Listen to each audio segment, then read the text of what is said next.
Sahabat Fresh Juice dimanapun Anda berada, saya Natasha dan Yofi. Sesaat lagi kita akan mendengarkan renungan Fresh Juice Selasa 29 Juli 2025 bersama Pastor Miki Koyongian dari Manado. Kami juga ingin menginformasikan bahwa kami akan mengadakan kembali ziarah Holidor ke Lourdes Fatima, Roma Vatikan, dan beberapa negara Eropa lainnya pada tanggal 10 sampai 24 November 2025 bertepatan dengan ulang tahun Fresh Juice. Ziarah Holidor ini akan didampingi oleh Pastor Miki Koyongian. Bagi yang ingin mengikuti silakan menghubungi Holy Global Tour di nomor 0821 1212 2525. Akhirnya, mari kita mendengarkan renungan hari ini.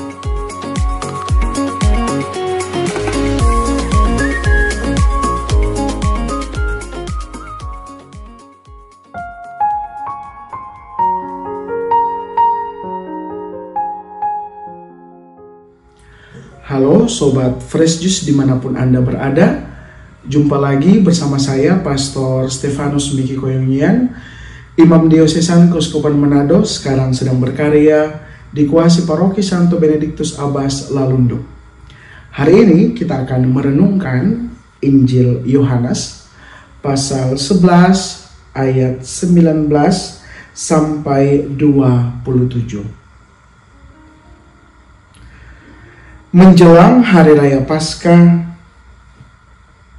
banyak orang Yahudi datang kepada Marta dan Maria untuk menghibur mereka berhubung dengan kematian saudaranya. Ketika Marta mendengar bahwa Yesus datang, ia pergi mendapatkannya, tetapi Maria tinggal di rumah. Maka kata Marta kepada Yesus, "Tuhan, sekiranya Engkau ada di sini, saudaraku pasti tidak mati. Tetapi sekarang pun aku tahu bahwa Allah akan memberikan kepadamu segala sesuatu yang Engkau minta kepadanya." Kata Yesus kepada Marta, "Saudaramu akan bangkit." Kata Marta kepadanya, "Aku tahu bahwa ia akan bangkit pada waktu orang-orang bangkit pada akhir zaman."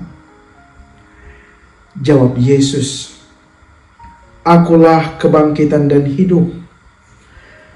Barang siapa percaya kepadaku, ia akan hidup walaupun ia sudah mati.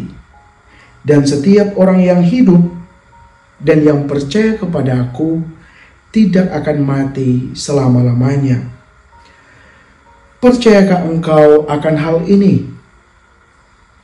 Jawab Marta, "Ya Tuhan, aku percaya bahwa Engkaulah Mesias, Anak Allah, Dia yang akan datang ke dalam dunia." Demikianlah sabda Tuhan.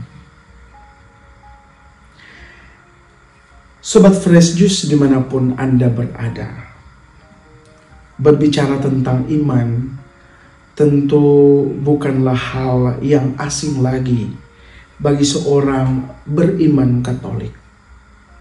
Ada begitu banyak pengalaman yang menunjukkan bagaimana orang sungguh-sungguh meyakini bahwa Tuhan ada, bahwa Tuhan bekerja.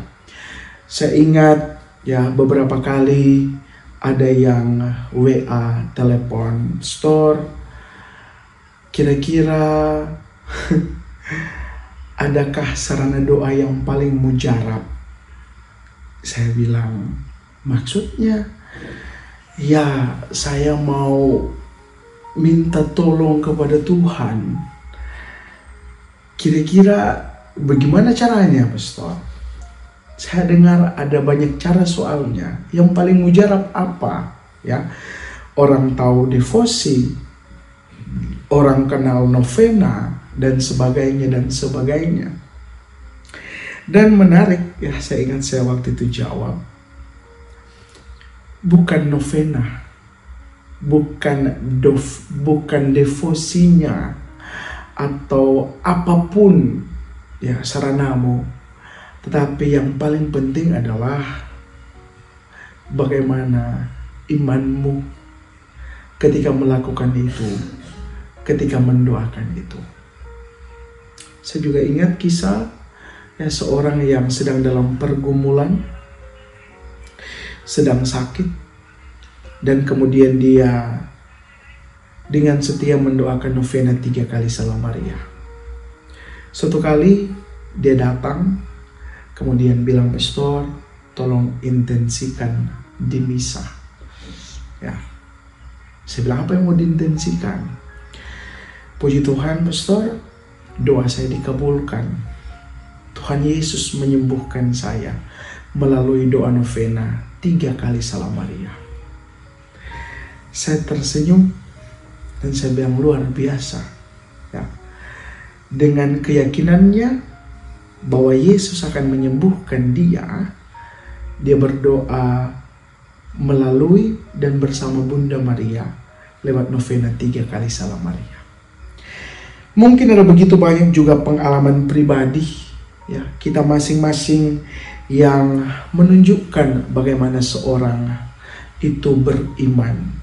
Dan ya, beberapa orang yang tadi bertanya, bahkan orang terakhir yang bersyukur dan meminta saya untuk mendoakan dia dalam sebuah misa karena novena terkabulkan, menunjukkan bahwa dia mengandalkan Tuhan dalam pengalaman dan peristiwa hidupnya.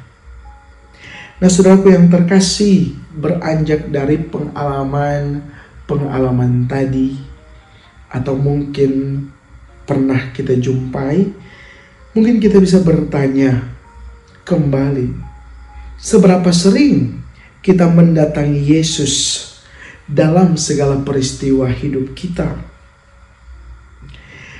Ketika kita mengalami masalah dan kesulitan, apakah kita mendatangi Yesus atau malah menyalahkan orang lain?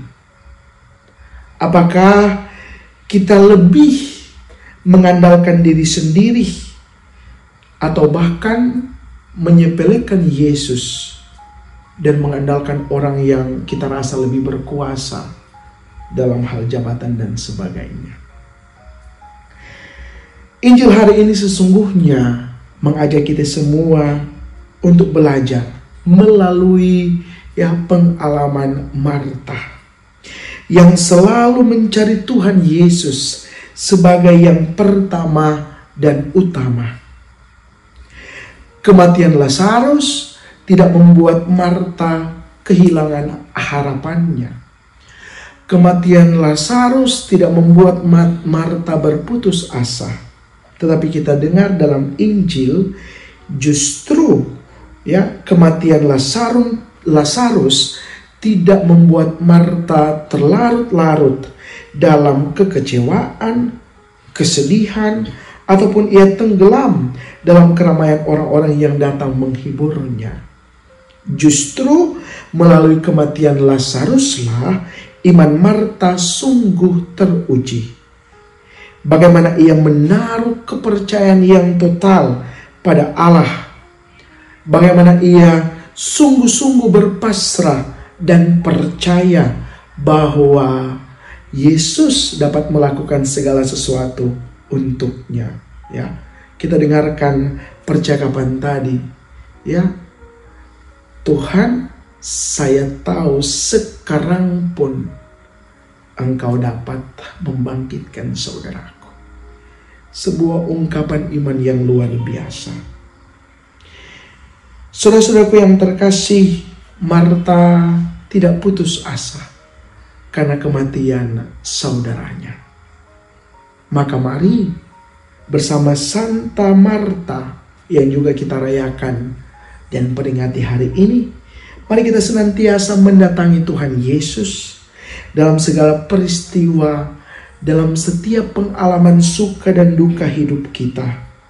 Bahkan pada saat kita merasa sendiri dan jauh dari Tuhan Yesus, janganlah pernah segan, janganlah pernah enggan untuk mendatangi Yesus.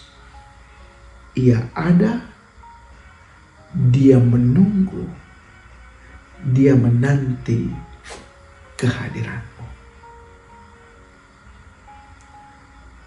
Rahmat Allah menolong kita. Sahabat Fresh Juice, kita baru saja mendengarkan renungan Fresh Juice Selasa 29 Juli 2025. Terima kasih kepada Pastor Miki untuk renungannya pada hari ini. Sampai berjumpa kembali dalam Fresh Juice edisi selanjutnya. Salam Fresh Juice.